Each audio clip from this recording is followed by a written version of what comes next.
Collectif. Collectif vient du latin collectivus, qui signifie rassembler.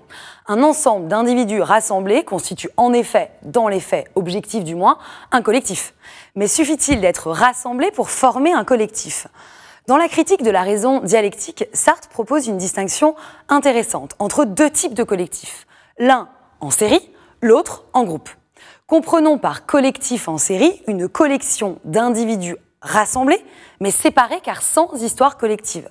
Soit parce qu'il n'y a pas de raison de construire une histoire, par exemple au cinéma où l'on est rassemblé seulement pour en voir une d'histoire, soit parce qu'il n'y a pas d'histoire encore construite, c'est la rentrée, et le groupe vient tout juste de se former, soit parce que la mayonnaise de l'histoire ne prend pas, soit encore parce que personne ne cherche à faire histoire.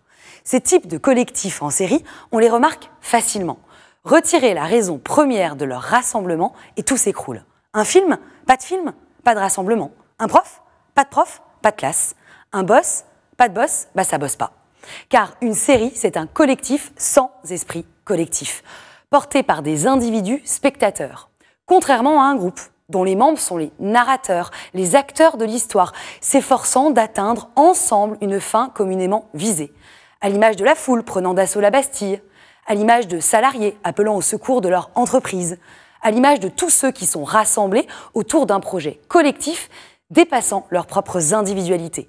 Dans ce cas, si le jour venu de l'événement collectivement organisé, le chef de file ou l'un des membres venait à manquer, le projet continuerait à être porté, car ce dernier transcende les individualités.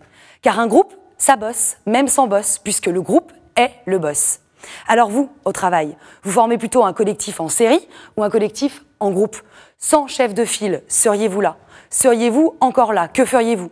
Qui est là pour qui? Pourquoi? Posez-vous la question. Bon point, si petit, l'école est obligatoire. On nous y réunit sans que l'on l'ait vraiment choisi. Grand, bien que le travail le soit économiquement, faut bien manger et vivre, le travail que vous exercez là, maintenant, ne l'est pas. Vous pourriez en changer. Donc, logiquement, la plupart du temps, si vous êtes là, et vos collègues aussi, c'est que c'est en partie choisi. Du moins, pour un existentialiste, et personnellement, j'en suis. Aussi, le travail est-il, de facto, un terreau favorable au développement d'un collectif groupe. Reste à se mettre au travail pour incarner collectivement le collectif, en favorisant sa culture et en cultivant l'intérêt du groupe. Aussi est mon éthique de conduite, un vrai collectif, c'est d'abord un esprit.